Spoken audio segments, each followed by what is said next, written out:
Well, let me tell you about Sarah and David.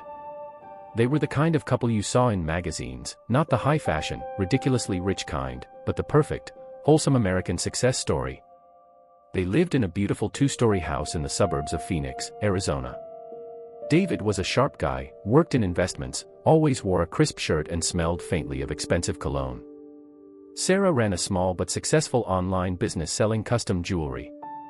If you're curious to know how this story will end, don't forget to subscribe to the channel and activate notifications so you don't miss any revelations. And enjoy. Leave here in the comments of which city you are watching this story of turn. Is the ending what you expect? Let's find out together. Return to history. They had built a life that looked solid, like granite. Every Sunday, they'd walk their golden retriever, Cooper, around the neighborhood lake. Every Friday, David would bring home Chinese takeout and a bottle of Pinot Grigio, and they'd watch old movies. They had the kind of quiet, comfortable love that settles deep in your bones.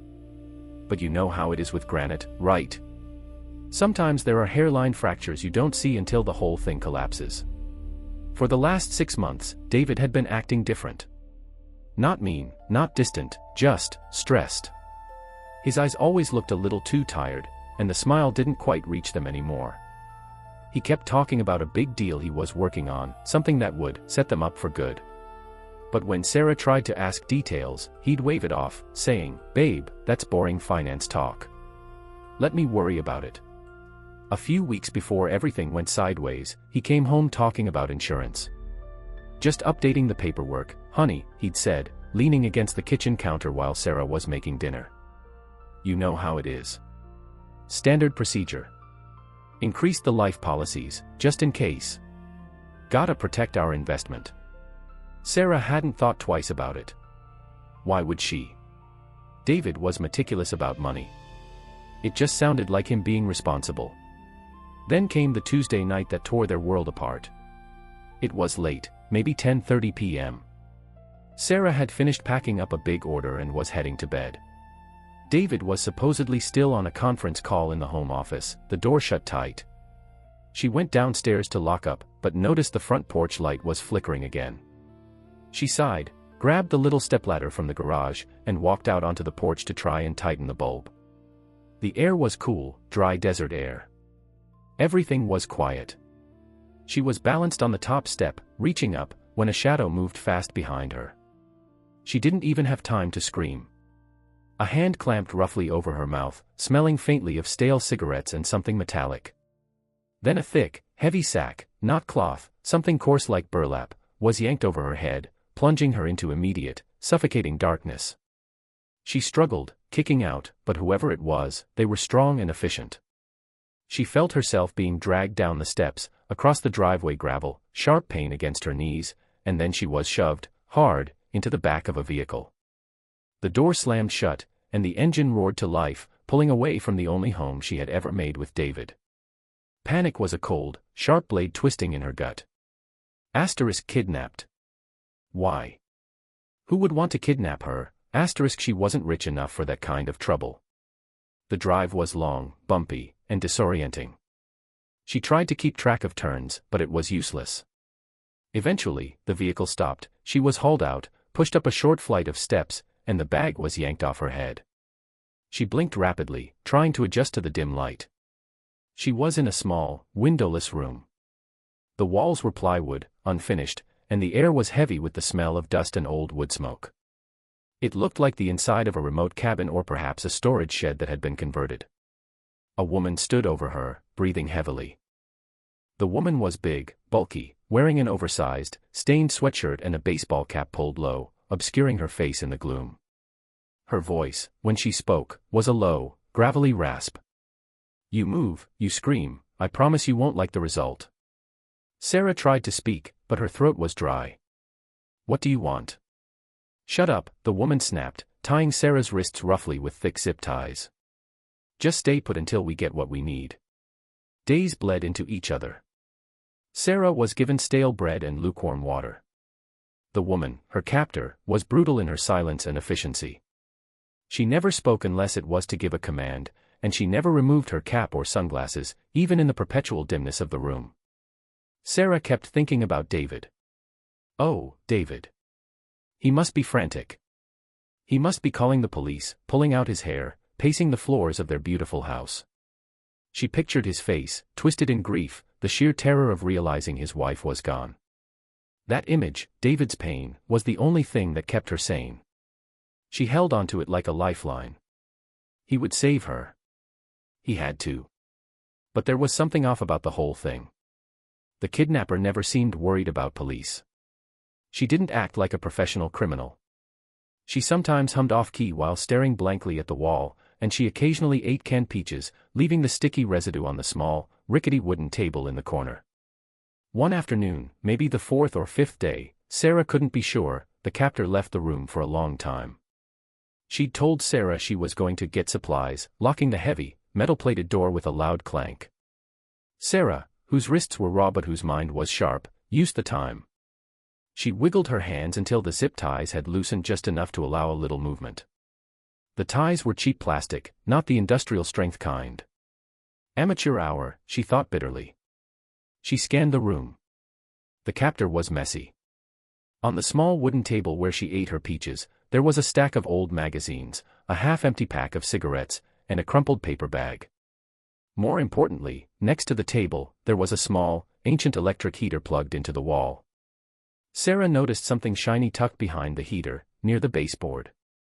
It took agonizing minutes, stretching her tied hands, inching across the cold concrete floor, but she finally managed to hook the edge of the paper with one finger and pull it out. It was a piece of standard printer paper, folded several times. Her heart hammered against her ribs, not just from the exertion, but from the realization that this might be the only clue she'd get. Maybe it was a map, or a hidden message. She carefully unfolded the paper. It was clearly a draft. Scribbled notes, crossed-out phrases, and bullet points. It was the ransom note. She scanned the text, her eyes darting across the cheap ink. Asterisk, we have your wife, Sarah. She is unharmed, for now. Follow our instructions exactly. Do not contact law enforcement. We want $50,000 in unmarked bills, asterisk. Standard stuff. Scary, but standard. But then her eyes caught the handwriting in the margins. It was a list of demands, written in a different pen, a hurried script that looked familiar. Too familiar. A check for the full amount must be deposited into the account ending in 4118. Sarah froze. Account 4118. That was David's secondary savings account, the one they used for their emergency fund. She tried to rationalize it. Maybe the kidnappers knew his accounts. No, that was too specific. She flipped the paper over, her hand shaking so violently she could barely hold it steady. The back of the paper wasn't part of the note. It was a list. A list written in that same familiar, frantic script. It was a to-do list. 1. Asterisk call Liberty Mutual. Confirm policy increase date, asterisk. 2. Meet D, Mom's place.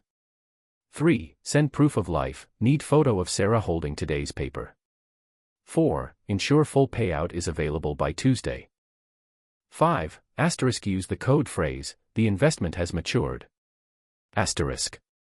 And then, right at the bottom, written larger than the rest, was a single, devastating sentence.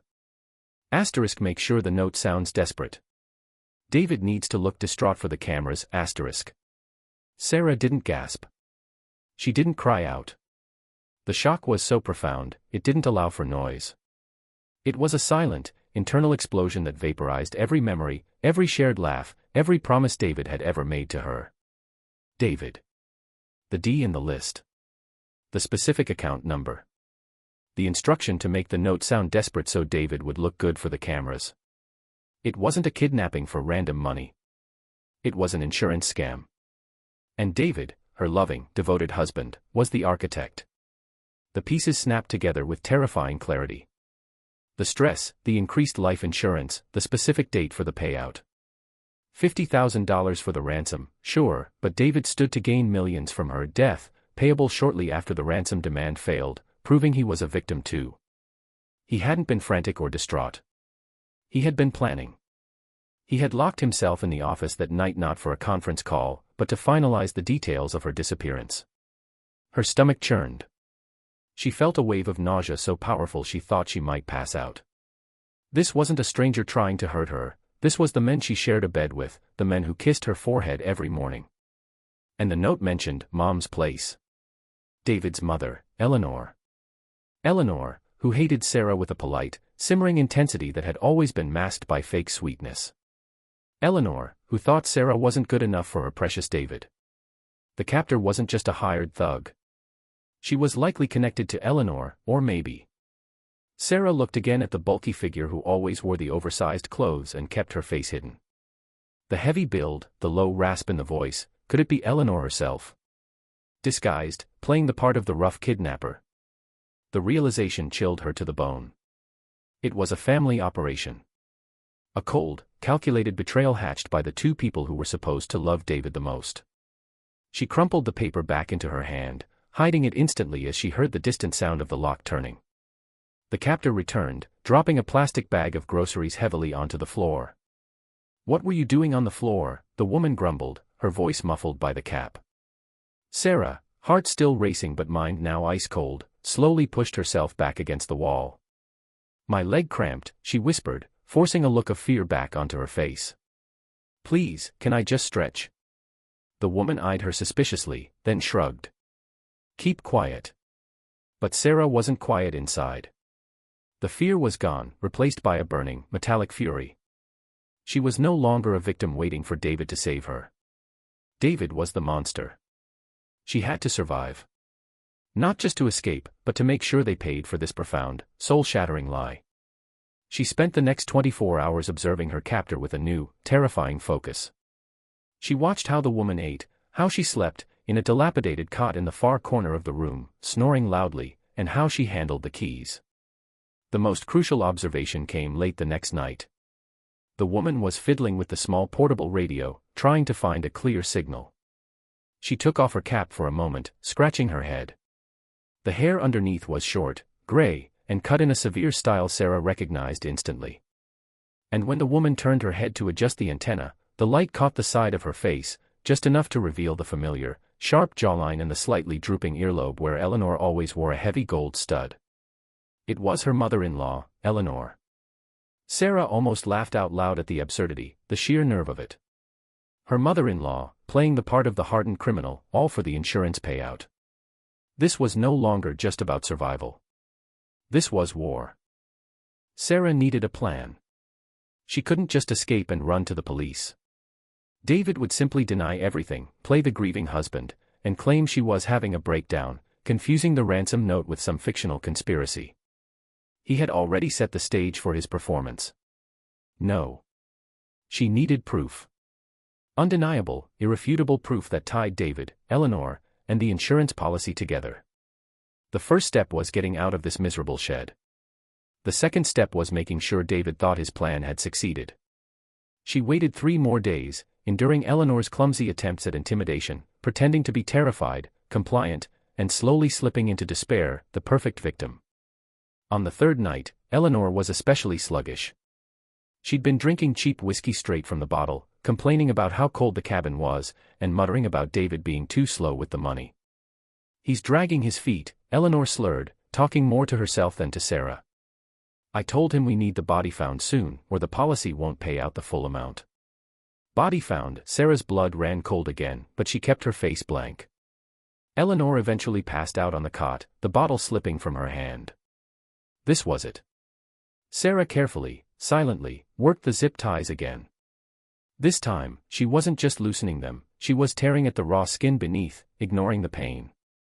Finally, the cheap plastic snapped. Her hands were free. They were numb, covered in blood and sweat, but free. She moved like a ghost. The floorboards creaked, but Eleanor's drunken snoring covered the sound. Sarah's first objective was the ransom note draft, which she had carefully hidden in the folds of her shirt. She tucked it securely into her jeans pocket. Evidence 1. Next, she needed something that proved Eleanor was here, and that this was the location. She spotted a small, battered metal box next to the cot, Eleanor's makeshift safe. The lock was flimsy. Sarah used a hairpin she'd managed to keep hidden in the cuff of her sleeve since the kidnapping. It took 5 agonizing minutes, the tiny clicks echoing loudly in the silence. The box opened. Inside, there were a few wads of cash, several old receipts, and a small, official-looking document. It was an insurance binder. A temporary policy rider, dated just 3 weeks prior, showing the significant increase in David's life insurance policy on Sarah, naming David as the sole beneficiary. And scrawled across the top, in David's handwriting, were the words, "Urgent, effective by October 15th. The date of the kidnapping was October 16th. Sarah carefully folded the binder and slipped it into her pocket, next to the ransom draft. Evidence 2. She paused, looking at Eleanor's sleeping, grotesque figure. She wanted to lash out, to scream, to wake the woman up and demand to know how she could do this. But revenge was a dish best served cold, and right now, Sarah needed to be smart. She knew she couldn't just run out the door. Eleanor would wake up, call David, and they'd change the entire narrative, claiming she escaped and was unstable. No. David needed to believe she was truly gone. She looked around the dusty, cold shed. She needed to stage a scene. A scene of a desperate escape that ended tragically. Near the back wall, there was a rusty old metal door, clearly leading to the outside, maybe to the woods. Sarah found a heavy rock near the heater. She used it to smash the small, single-pane window next to the front door, making sure the shards of glass fell inward. Then, she found Eleanor's cheap, worn winter coat hanging on a hook. She took a knife from the kitchen area, a rusty paring knife, and used it to slice a deep, jagged tear into the sleeve of the coat, near the wrist. Finally, the most gruesome part of the plan. Sarah found an old, stained piece of cloth, a towel, in the corner. She used the paring knife to carefully cut deep into her own forearm, just enough to draw a significant amount of blood. It hurt, a sharp, searing pain, but the pain of the betrayal was worse. She smeared the blood heavily on the jagged edge of the broken window, making it look like she had cut herself badly scaling the frame.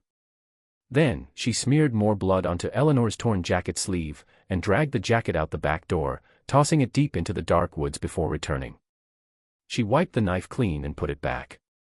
The final touch, she used her remaining blood to write a single, shaky word on the plywood wall, near the window. Help. It was overdone, melodramatic, but it suggested a violent, desperate flight into the wilderness where she would inevitably succumb to injuries and exposure. She took a deep, shaky breath, her adrenaline pumping. She knew the area was remote, and she had no idea where she was, but she had to get far away before Eleanor woke up. She slipped out the back door, the cold night air hitting her face, a welcome shock compared to the stale air inside. She didn't look back. As she ran blindly into the woods, the sound of crickets and rustling leaves drowning out the silence of her trauma, she heard the distant, faint wail of a train. A train meant tracks. Tracks meant civilization. She ran until her lungs burned and her legs ached, clutching the evidence in her pocket. She had to survive long enough to expose them. A few hours later, when Eleanor woke up with a pounding headache and realized Sarah was gone, she would see the shattered window, the blood, the frantic message on the wall, and the missing coat. Eleanor would assume Sarah had escaped, injured herself horribly, and died of exposure or blood loss in the vast, unforgiving Arizona desert. A tragic ending. Perfect for the insurance company. And David, when he heard the news, would put on the performance of a lifetime. He would cry on cue, hold press conferences, and accept the condolences of friends and family. He would mourn the loss of his beloved wife, Sarah. But Sarah wouldn't be dead. She would just be invisible. She found the train tracks just as the first weak light of dawn began to paint the sky. She walked until she reached a small, dilapidated station, far enough away from the cabin that she felt safe. She used the little cash she had managed to grab from Eleanor's box, just enough for a cheap ticket, and boarded the first train heading east, away from Phoenix, away from David, away from the life she thought was real. Her husband cried when she was kidnapped. But the ransom note had revealed the lie. Now, she was going to make sure that lie destroyed everything he built. She had proof, she had rage, and she had all the time in the world to plan her grand return. The show was just beginning. The train rattled along the tracks, the old metal groaning a lullaby of escape. Sarah sat hunched in a corner, pulling her thin, dusty jacket tighter, trying to look like just another tired traveler heading nowhere special. Her arm throbbed beneath the makeshift bandage she'd fashioned from a ripped piece of her shirt. The pain was real, sharp, but it was a grounding pain. It reminded her she was alive, and that her mission was just beginning. She rode for nearly 2 full days, stopping only to grab the cheapest food she could find and change trains whenever she felt the eyes of strangers linger too long. She ended up far, far away from the dry heat of Arizona. She landed in a Midwestern city, cold and gray, where she knew nobody and nobody knew David. A big city was a good place to disappear, you just become one more shadow. The first thing she did was find a cheap, cash-only motel on the outskirts of town. She didn't use credit cards, she didn't use her name. Everything she did now had to be untraceable. She treated her wound, washing the dirt and blood away, staring at the scar she had intentionally created. It was a badge of honor now, a reminder of what she had endured and what she was fighting for. She bought a disposable phone and a cheap laptop from a pawn shop, paying in cash from Eleanor's stolen stash. Then, she started watching. The news cycle was already in full swing. She found the local Phoenix news channels online. The story was everywhere: local businesswoman vanishes after ransom attempt, grieving husband pleads for answers. And there he was. David. He stood behind a podium outside their house, the beautiful 2-story house they had chosen together. He was wearing the dark suit she loved, the one that made his shoulders look broad. But his face, oh, that face was a masterpiece of manufactured despair. He looked haggard, his eyes puffy and red. He hadn't shaved for a couple of days, just enough stubble to signal suffering, but not so much that he looked unkempt. He held a crumpled tissue and spoke in a choked voice that broke perfectly on cue. "Sarah, my beautiful Sarah," he whispered into the microphone, his voice dripping with sorrow. "If you are out there, if anyone has seen her, please, just let her go. Our life is nothing without her." He even managed to squeeze out a few tears. Real, wet tears that rolled down his cheeks and earned him instant sympathy from the reporters and the community. Sarah watched him from the dingy motel room, eating instant noodles, and she felt nothing but a cold, hard disgust. He wasn't crying for her. He was crying for the cameras, crying for the insurance payout. He was an actor, and he was killing it. The police search was intense for a few days. They found the shed, the broken window, the blood smears, and Eleanor's torn coat tossed in the woods. The narrative was exactly what Sarah had designed, a desperate escape attempt that ended tragically in the vast, unforgiving desert. Within a week, the news changed from search to presumed dead. The police publicly announced they believed Sarah had succumbed to injuries and exposure. The desert had swallowed her. David offered a $20,000 reward for anyone who found her remains, which Sarah knew was just another part of the performance to show his commitment. Eleanor, meanwhile, was back in her role as the supportive, grieving mother-in-law. Sarah saw her on the news, too, hugging David tightly, her face a mask of sorrow that, to Sarah's now trained eye, looked suspiciously smug. Eleanor, the master kidnapper, was probably already congratulating herself on her Oscar-worthy performance. The betrayal was complete. Now it was time to move from surviving to strategizing. Sarah knew she couldn't rely on the physical evidence alone. The ransom note draft could be dismissed as a rough idea the kidnapper had left behind. The insurance binder was powerful, but David could argue he was just being financially responsible. She needed the digital paper trail. She needed to know exactly when the money was going to move. She was good with computers, it was how she ran her jewelry business. David, for all his sharp finance skills, was lazy about cybersecurity.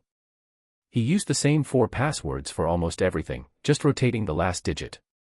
Using a secure connection and a VPN, Sarah began to crawl through David's digital life. It felt invasive and dirty, like rooting through a garbage can, but she forced herself. She accessed their shared cloud storage, old tax documents, and, finally, she found the key, the email address David used for his personal financial planning. It took her 3 days of relentless guessing, but she finally cracked the password. It was Cooper's birthday, their dog, followed by the number 4. Predictable, sentimental, and stupid. Inside David's email, she found a treasure trove. There were communications with the insurance company, dated after her disappearance, asking about the payout timeline. He was playing the grieving widower, but the urgency in his emails about the funds was unmistakable. Then she found emails with Eleanor. They were coded, of course, talking about the sale of the asset and finalizing the paperwork. One email, sent from David to Eleanor the day after the police called off the major search, was devastatingly clear. Mom, it worked. The cops bought the whole thing. They think she's gone. I talked to the agent, the policy is processing. We need to wait 90 days for the official declaration of death, then the funds hit the account. Don't spend any of the petty cash yet. Keep quiet. We're almost there. The investment has matured. There it was. The exact phrase from the ransom note, the investment has matured. Undeniable proof of their conspiracy. Sarah printed the email on a public library printer, wearing gloves and a large hat. She now had evidence 3. The next step was the money itself. She logged into their joint bank account, the one David had been so meticulous about keeping track of. She couldn't touch the money, but she could watch it. She saw the massive, sudden increase in the life insurance policy premium payment, just weeks before the kidnapping. And she saw the financial forecasts David had drawn up, calculating the exact date the multi-million-dollar payout would land in his account. It was scheduled for a Tuesday, roughly 3 months after her disappearance. The day after the formal declaration of death was finalized. Sarah felt a grim satisfaction. David had been so careful about the insurance company, but he had been sloppy with his own digital trail, confident that his dead wife would never be looking over his shoulder. She had the evidence. Now she needed the strategy. She couldn't just walk into a police station. David was well connected, and Eleanor was a master manipulator. If Sarah showed up alive, David would claim she had faked her death to frame him after a mental breakdown, using her knowledge of their finances to create a convoluted story. They would try to discredit her instantly. She needed to return with a bang, at a time and place where David would be forced to show his hand, and where credible witnesses, people who weren't emotionally invested, would be present. The will reading. That was the stage. In Arizona, a will reading usually happens shortly after the formal declaration of death, often at the lawyer's office, bringing together the immediate family and beneficiaries. David would be expecting to be the sole beneficiary of Sarah's small but significant estate, which included the house and her business assets. Sarah needed a lawyer, but she couldn't hire one in Phoenix. She found a sharp, young attorney in Chicago named Marcus Thompson. She contacted him anonymously, using encrypted messages, claiming she was a concerned party, gathering evidence for a major insurance fraud case involving a wealthy widower in Arizona. She mailed him copies of the ransom draft, the insurance binder, and the email exchange, all without revealing her identity. My client believes this man, David Carter, orchestrated the disappearance and presumed death of his wife, Sarah, she wrote in her accompanying letter, typed on an old manual typewriter. He is about to cash in on a multi-million-dollar life insurance policy. You must stop the payout. Mr. Thompson was intrigued, if skeptical. The evidence was circumstantial but compelling. He agreed to take the case, working initially for a reduced fee, contingent on proving the fraud. Sarah's instructions were clear: you must get eyes on the insurance policy payout. You must find out the date and location of Sarah Carter's will reading. And most importantly, you must arrange for the police to be present at that location, discreetly, when the payout is scheduled to happen. Mr. Thompson did his research. He discovered that David had indeed retained a prestigious law firm in Phoenix to handle the estate. He confirmed the date, a Tuesday afternoon, 5 months after the kidnapping, scheduled to coincide precisely with the expected insurance payout transfer. Sarah had been hiding, living out of cheap motels, working odd cleaning jobs for cash, and wearing clothes 2 sizes too big. She dyed her hair a dark, unremarkable brown and wore cheap glasses. She was Sarah, but completely erased. She had lost weight, and the perpetual tension in her jaw changed the shape of her face. She was unrecognizable. As the date approached, she began the long journey back to Phoenix. She took a bus this time, a slow, winding route across the country, watching the landscape change from the cold Midwest to the familiar, arid beauty of the desert Southwest. She didn't feel nervous, she felt coiled, like a spring ready to release. Every breath she took was focused on the moment of confrontation. Mr. Thompson had secured a meeting with the Phoenix Police Department's fraud unit. He showed them the evidence, emphasizing the timing of the policy increase, the specific bank account number on the ransom note, and the coded email phrase linking David to the kidnapping plot. He spun a tale of an anonymous tipster who had uncovered the plot but was too afraid to come forward. The police were hesitant to act on circumstantial evidence, especially since the victim was presumed dead and the suspect was a respected local figure. "Mr. Thompson," the lead detective said, leaning back in his chair, "we appreciate the tip, but we can't arrest a grieving widower based on an anonymous letter and a draft note. We need something solid. We need proof of life, or proof of a body." Thompson, following Sarah's specific instructions, pushed back. "Detective, if David Carter is innocent, he has nothing to fear. But if this payout goes through, and he vanishes with the funds, you'll be too late. I propose this. The will reading is scheduled for tomorrow at 2 p.m. at the firm of Sterling and Associates. The insurance funds are scheduled to transfer into David Carter's account at 2:30 p.m. Have 2 officers positioned outside the conference room. If the money transfers, and my anonymous source is right, I guarantee you, the proof will be revealed inside that room." The detective finally agreed, mostly because the timing was too neat to ignore. They would send 2 plainclothes officers. The next day, the Tuesday of the will reading, dawned clear and hot in Phoenix. Sarah was waiting in a borrowed car blocks away from the law firm's high-rise office building. She was dressed in a dark, severe suit she'd purchased secondhand, her hair pulled back tightly. She looked like a businesswoman, anonymous and formidable. She checked her pockets. The originals of the ransom note draft and the insurance binder were secured inside a waterproof pouch. At 1:45 p.m., she watched David arrive. He was flanked by Eleanor, who was holding his arm, looking every bit the picture of maternal support. David looked tired, but beneath the practiced weariness, Sarah saw the glint of anticipation in his eyes. He was minutes away from becoming a multimillionaire. Sarah waited until 1:55 p.m. She walked into the towering lobby of Sterling and Associates, took the elevator up to the 14th floor, and walked straight to the reception desk. "I'm here for the reading of Sarah Carter's will," she said, her voice low and steady. The receptionist, a young woman named Brenda, looked confused. "I'm sorry, ma'am, that's a private matter for the family.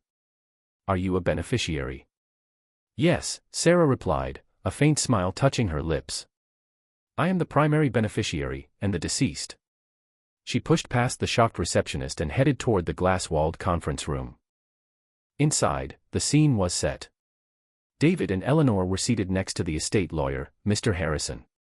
David was fiddling with his phone, clearly monitoring the time until the insurance transfer. A few other minor family members sat quietly around the long mahogany table. The atmosphere was solemn, hushed, waiting for the formality to begin. Sarah paused at the doorway, taking a deep breath, letting the moment hang. Her heart was beating a powerful, steady rhythm against her ribs. This was the moment she had lived for. David looked up, annoyed by the interruption. His eyes scanned her face, the severe haircut, the unfamiliar suit, the cheap glasses. He didn't recognize her. "Excuse me, we are in a private meeting," David snapped, irritated. "Who are you?" Eleanor squinted at the intruder, her face hardening into a suspicious scowl. Sarah walked slowly into the room, her gaze locked on David. She walked right up to the head of the table, pulling off her glasses and letting her dark wig fall to the floor. She ran a hand over her own short, cropped blonde hair. She was thinner, harder, and the fire in her eyes was new, but the face was unmistakably Sarah's. The silence that followed was so thick, you could have cut it with a knife. David's jaw dropped. The color drained from his face until he was a sickly, ashen gray. He didn't just look shocked, he looked like he was seeing a ghost. Eleanor let out a small, strangled scream, clutching David's arm so tightly her knuckles went white. The lawyer, Mr. Harrison, stared, utterly bewildered. "Hello, David," Sarah said, her voice clear and strong, cutting through the silence. She didn't sound like the fragile, terrified wife he had kidnapped. She sounded like a judge delivering a verdict. David stammered, scrambling for an explanation, his carefully constructed composure shattering completely. "Sarah. How are you here? You were dead." Sarah finished for him, her eyes blazing with cold fury. "Oh, I was supposed to be. You made sure of that, didn't you? You and your loving mother." Eleanor found her voice, high and panicked. "This is insane. David, this woman is crazy. She's an imposter." "Am I, Eleanor?" Sarah stepped closer, pulling the crumpled ransom note draft from her pocket and slapping it onto the table in front of her. Do imposters usually have the draft of the ransom note, complete with David's handwriting on the back, detailing the code phrase, "The investment has matured"? David's eyes darted wildly toward the note, then to the door. He knew he was trapped. And do imposters usually carry the policy rider showing the exact increase in my life insurance, signed and dated just one day before you staged my kidnapping? Sarah produced the insurance binder, dropping it next to the note. David leaped to his feet, knocking his chair backward. It's a setup. She's having a breakdown. She ran away, she planned this. No, David. You planned it, Sarah corrected, calm and lethal. You planned to pay Eleanor $50,000 in ransom money, use your emergency fund account ending in 4118, and then collect millions when I was conveniently found dead in the desert.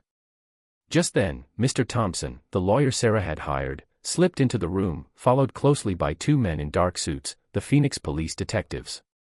Mr. Carter, Mr. Thompson announced, holding up his phone. I believe you were expecting a significant transfer of funds at 2:30 p.m. today. It's 2:31 p.m.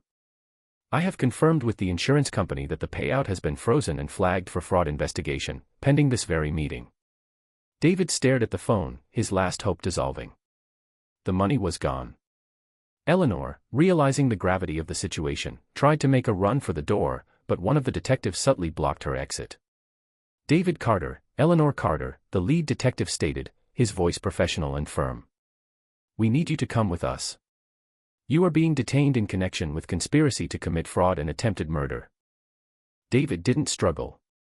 He just stood there, staring at Sarah, his face a grotesque mask of shock, disbelief, and utter defeat. The successful, handsome man who had orchestrated her death for money had nothing left. Sarah watched him being led away, his mother sputtering protests beside him. The life they had built, the house, the dog, the quiet comfortable love, it wasn't granite. It was paper, and the truth had just set it on fire. The show was over. The justice, however, was just beginning. Sarah knew the legal battle would be long and brutal, but she had the evidence, the witnesses, and the undeniable fact that she was alive. She had survived the deepest betrayal, and now, she was ready to reclaim her life. David didn't struggle. He just stood there, staring at Sarah, his face a grotesque mask of shock, disbelief, and utter defeat. The successful, handsome man who had orchestrated her death for money had nothing left. Eleanor, however, was not going quietly. As the detectives moved to cuff her, she began to wail, a high-pitched, ugly sound that had nothing to do with sorrow and everything to do with entitlement. You can't do this. I am an upstanding member of this community. This is slander. David, tell them. Tell them this woman is a fraud, she shrieked, pointing a trembling finger at Sarah. David didn't look at his mother. He looked only at Sarah, and in his eyes, she finally saw a flicker of the man she thought she had married, not the cold architect of her demise, but the terrified little boy who had made a catastrophic mistake. Sarah, please, he choked out, his voice barely a whisper. We can fix this. It was just a stupid idea. We got in too deep. Please, don't do this. Sarah met his gaze, completely unmoved. You didn't get in too deep, David. You threw me away. You traded my life for money. There is no fixing that. The detective snapped the cuffs on David, the metallic click echoing in the hushed conference room. As David was escorted out, he passed right by Sarah. He paused, leaning in slightly, his breath smelling faintly of desperation and the expensive cologne she used to love. You destroyed everything we built, he whispered, his eyes wet with genuine, final tears. Sarah simply shook her head. No, David. You destroyed it. I just exposed the wreckage. Then he was gone, led through the astonished lobby and out into the waiting squad car. Eleanor, still shouting about lawyers and her rights, followed, her dignity completely shredded. The silence that settled over the room once they were gone was heavy, broken only by the nervous shuffling of the other family members and the sound of Mr. Harrison, the estate lawyer, collapsing into his chair. Mr. Thompson, Sarah's hired advocate, placed a reassuring hand on her shoulder. It's over, Sarah. We got them. Sarah stood in the center of the room, feeling the adrenaline finally drain away, leaving her hollowed out and utterly exhausted. She looked at the polished mahogany table, the expensive leather chairs, the view of the sprawling city she had once shared with a man who was now a criminal. "It's not over," she said softly. "It's just starting." The next few months were a whirlwind of legal battles and media frenzy. The story, the wife who came back from the dead to expose her husband's plot, was tailor-made for national headlines. Sarah, despite her desire for privacy, became an accidental sensation. She had the evidence, and it was devastating. The prosecution loved the narrative, the cold, calculated greed of a well-to-do couple trying to cash in on a multi-million-dollar policy, only to be thwarted by the victim herself. David and Eleanor's defense tried every angle. They claimed Sarah was unstable, that she had orchestrated the entire escape and fabricated the evidence to frame David after a rocky marriage. They tried to dismiss the ransom note draft as a forgery, and the email as a misunderstanding. But Sarah was ready. She had kept meticulous records of her time in hiding. She showed the jury the scar on her arm, the self-inflicted wound she used to stage her death, explaining the desperate calculation behind every move. Mr. Thompson, sharp and relentless, presented the financial timeline, showing how the policy increase, the kidnapping, and the payout date all aligned perfectly. The most damaging piece of evidence was the email, the investment has matured. Coupled with the same phrase found in David's handwriting on the draft ransom note, it was the digital smoking gun. The jury took less than a day. David was convicted of conspiracy to commit first-degree murder, kidnapping, and massive insurance fraud. Eleanor was convicted as an accessory and for the physical act of kidnapping. When the judge handed down the sentence, Sarah was there, sitting quietly in the gallery, no longer wearing the disguise, but simply herself. David Carter, the sharp investment guy, received 20 years in federal prison. Eleanor, the grieving mother-in-law, received 10 years. Their lives, built on the shifting sands of greed and lies, were utterly demolished. With the criminal case settled, Sarah could finally focus on reclaiming her real life. The first stop was the house in the Phoenix suburbs. The beautiful two-story house that looked like granite. She drove there one quiet Saturday morning, 3 weeks after the sentencing. The house was exactly as she had left it, or rather, exactly as David had maintained it for his grieving widower performance. The lawn was pristine. The blinds were shut. It felt like a monument to a life that had never existed. She had the police escort her, just in case Eleanor had left any unpleasant surprises, though that was unlikely. The moment she stepped inside, the memories hit her, but they were tainted now. The kitchen where David used to kiss her goodbye felt cold. The office where he finalized the details of her disappearance felt toxic. But then she heard the familiar sound, a low thump-thump-thump of a tail hitting the floorboards. Cooper. Her golden retriever. He was being cared for by a neighbor, but David's sister had reluctantly brought him back to the house for Sarah to collect. When Cooper saw her, he didn't bark or whimper, he simply exploded with joy. He barreled across the living room floor, whining and licking her hands, burying his big, soft head into her chest. Sarah knelt down and wrapped her arms around him, burying her face in his fur, and for the first time since she had found that dreadful ransom note, she wept. Not tears of fear or betrayal, but tears of pure, unadulterated relief and love. Cooper was real. He was the only piece of that old life that hadn't been a lie. She spent the next hour gathering her most crucial belongings, her jewelry-making tools, some important documents, and a few sentimental photos, the ones that didn't include David. She didn't want the house. It was a beautiful cage built by a monster. She put it up for sale immediately. The proceeds, after settling the overwhelming legal fees, were enough to give her a fresh start. She didn't stay in Phoenix. That city held too many ghosts and too many people who pitied her or gawked at her. Sarah and Cooper drove north, heading toward the cool, green landscapes of the Pacific Northwest. She wanted mountains, clean air, and distance. She settled in a small coastal town in Oregon. The pace was slower, the people were kind, and anonymity was easy to find. She restarted her jewelry business, renaming it Phoenix Rising. She focused on strong, simple designs, pieces that symbolized resilience and rebirth. Her story, though she never publicly exploited it, gave her a depth and understanding of human nature that translated into her art. She learned to trust again, slowly. She learned that vulnerability wasn't weakness, but sharing secrets was. She spent her days walking Cooper on the misty beaches, the roaring of the Pacific Ocean a constant, cleansing sound. She never completely forgot David or Eleanor. Sometimes, late at night, the memory of the cold shed, the smell of dust and cheap whiskey, would surface. But those memories no longer controlled her. They were simply a reminder of the strength she found when she needed it most. She had entered the shed as Sarah Carter, the devoted, slightly naive wife. She emerged as someone else, Sarah, the survivor, forged in fire. Years later, Sarah was sitting on her porch, the air smelling of salt and pine, Cooper asleep at her feet. She was talking to a new friend, a kind woman named Maria, who ran the local coffee shop. Maria, who knew Sarah's history in general terms, that she had left a bad marriage and survived a trauma, asked her a question one afternoon, sipping her tea. "You know, Sarah, looking at you now, you seem so strong. What was the hardest part of everything that happened?" Sarah smiled, a genuine, peaceful smile that reached her eyes. She thought about the shattered glass, the blood, the fear, and the rage.